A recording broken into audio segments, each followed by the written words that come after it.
Have you ever sat in silence truly alone, no distractions, no noise, and felt that creeping question rise up out of nowhere? What's the point of all this? Not in a dramatic, throw the books across the room, existential meltdown kind of way. More like, If you enjoyed this breakdown, don't forget to like, subscribe, and drop a comment. Your feedback helps shape what we cover next, and you being here keeps the conversation going. Thanks for watching. See you in the next one. and it can feel like something's broken inside you. But what if that feeling isn't a malfunction? What if it's the doorway? That's exactly where Alan Watts begins, not by shaming you for questioning life's meaning, but by gently pulling back the curtain and saying, "Ah, you've made it. You're finally seeing it for what it is." Because according to Watts, that sense of pointlessness, that isn't the beginning of despair. That's the beginning of awakening. Think about it. We spend our lives chasing meaning like it's a finish line. We're told from day one, be someone, do something, leave a legacy. School prepares you for a job, the job for retirement, retirement for reflection, and then what? A gravestone with your greatest hits? Watts says, none of that is real meaning. That's borrowed purpose. And once that borrowed story starts to crumble, when promotions don't satisfy, or when your carefully constructed plans don't pan out, what do you feel? Emptiness. And here's the mind bender. Watts tells us that this emptiness, it's not a mistake, it's not a flaw, it's not even a problem to fix. It's space. And space, he says, is the beginning of truth. When everything feels meaningless, that's not your soul falling apart. That's the peeling away of stories that never belonged to you in the first place. It's the undoing of roles you were never meant to permanently play. The moment the act ends and the real person steps out from behind the curtain, it's terrifying, right? Because suddenly, you realize you're not required to do anything. You're not obligated to become anything. And if life doesn't come with a pre-written purpose, then what are you supposed to do with it? And Watts smiles and says, play with it. Now, don't misunderstand. He doesn't mean goof off or ignore responsibility. He means this: if life is no longer about reaching a goal, then you're finally free to experience it like a piece of music. You don't listen to a song to get to the end of it. That would be ridiculous. You don't watch a dance to see where the dancer lands. You enjoy it as it unfolds, moment by moment. The pauses, the notes, the rhythm. The beauty is in the experience, not the result. Watts believed life is exactly the same. And the very feeling that everything is pointless, that's the moment you start to realize there was never a point to begin with. There was only presence. You were never meant to win life. You were meant to live it. That means the morning cup of coffee isn't a pause before the real day begins. It is the day. The sound of wind in the trees, the laughter that fades to fast, the taste of something warm on your tongue. These aren't side notes. They are the song. And yet, we're so terrified of purposelessness that we build scaffolding around everything. This relationship must lead to marriage. This job must lead to success.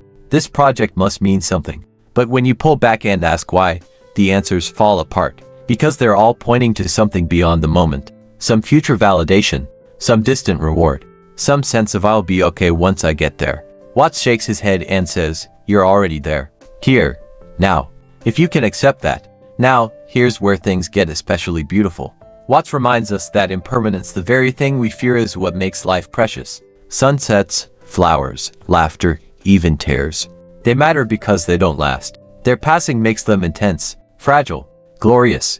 If everything lasted forever, we'd be numb.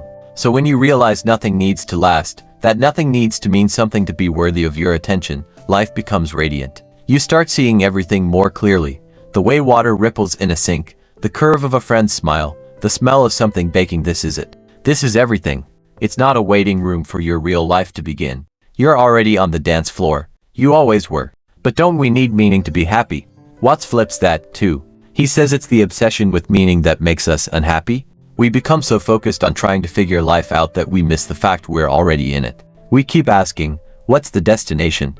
And he gently answers, there is none. You're in the music. Stop trying to resolve the chord. So what do you do when everything feels pointless? You breathe. You look around. You stop assigning value and just notice. Watts would tell you, go outside and feel the air. Watch the way light hits the pavement. Let yourself cry if you need to. Laugh even if it doesn't make sense. Wash your bowl after you eat, not because it has meaning, but because it's what's there, in front of you. This is Zen. This is presence. This is the art of living with nothing to prove. Now here's the real twist. When you stop trying to find a point, something shifts. A strange kind of joy starts to appear. Not the giddy, roller coaster kind. Something quieter, more grounded. It's joy without a reason. A deep okayness. You're not trying to earn your right to exist anymore. You just do. And that changes everything.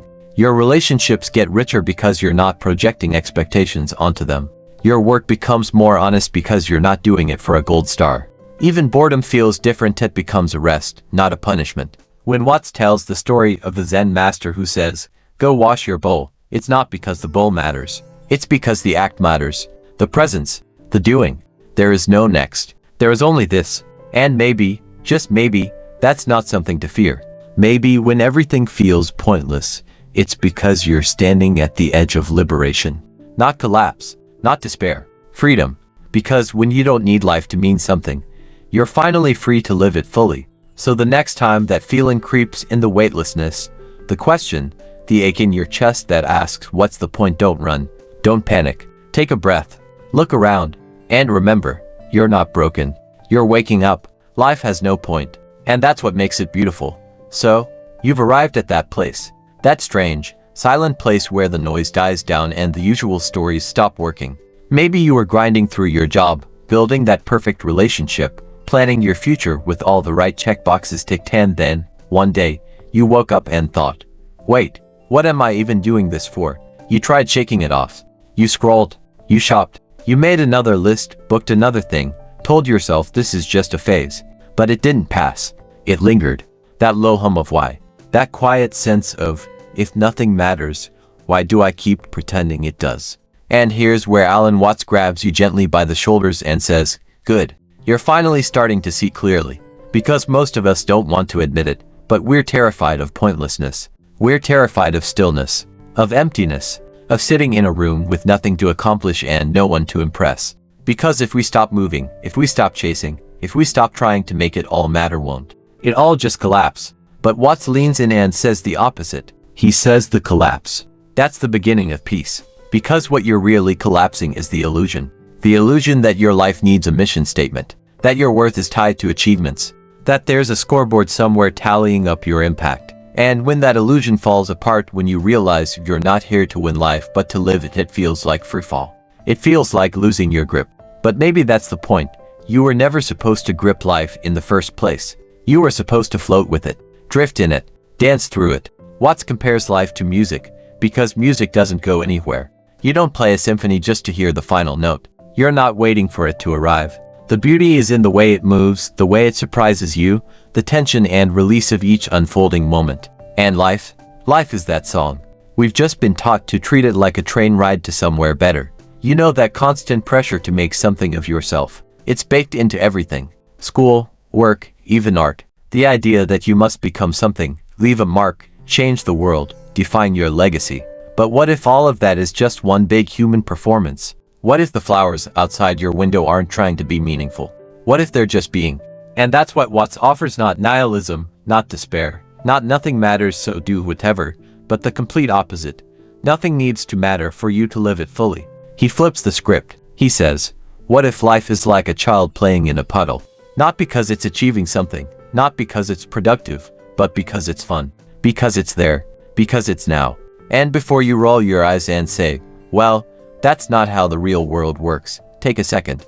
Look around. Have all the rules you followed made you feel secure? Did chasing meaning make you happy? Or did it exhaust you? Because that's what happens.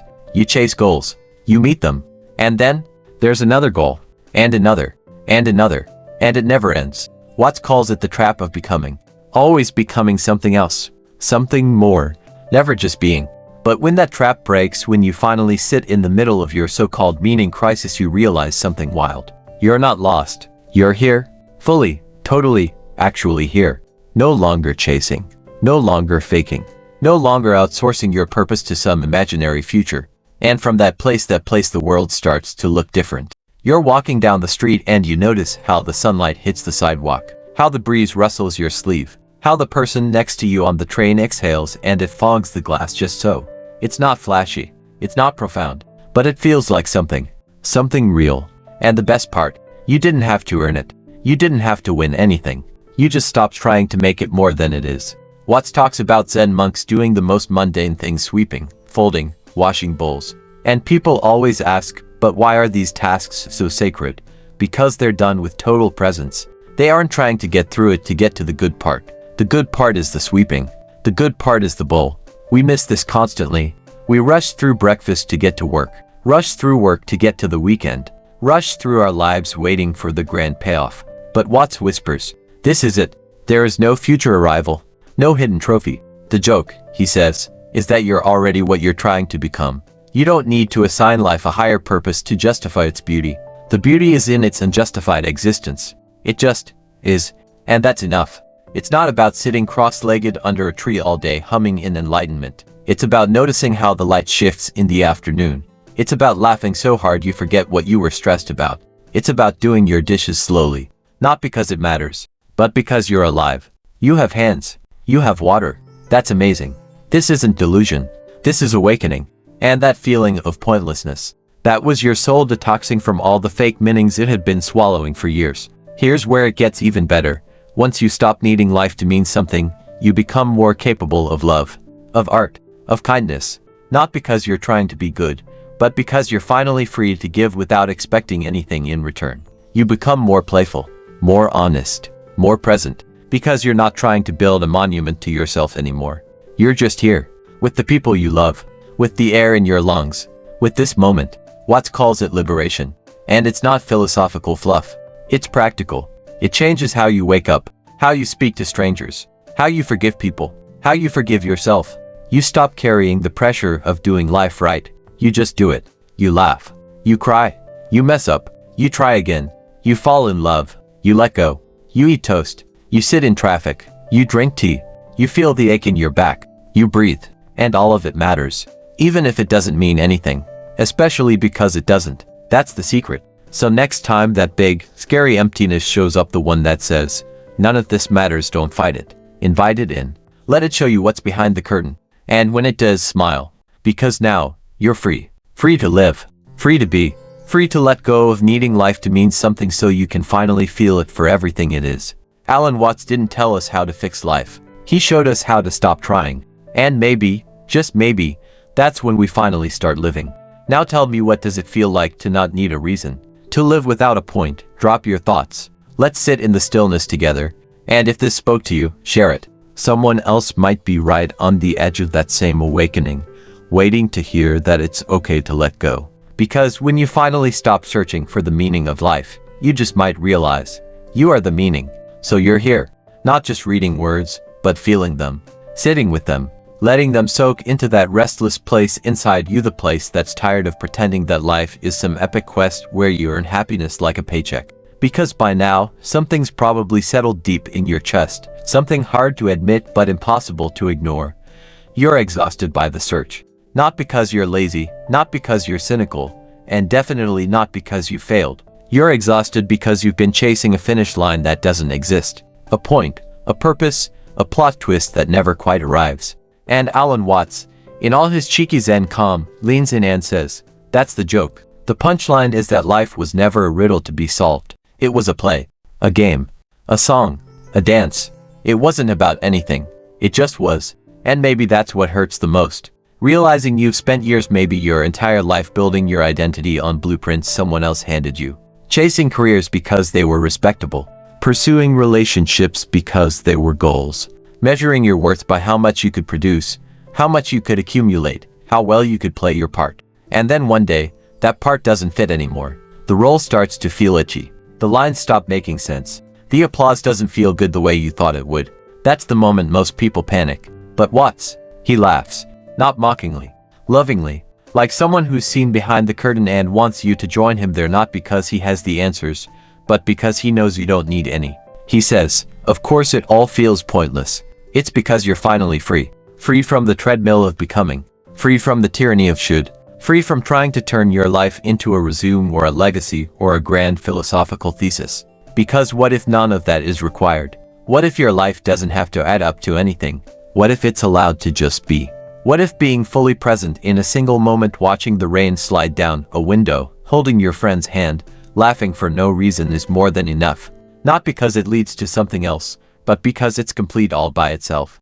See, that's the quiet revolution Watts is talking about. The radical, almost rebellious idea that you can let go of needing to know where it's all going and just live it. Because let's be honest, the search for meaning often becomes its own prison. We don't notice it at first. It starts out noble. We want to understand, to evolve, to do good.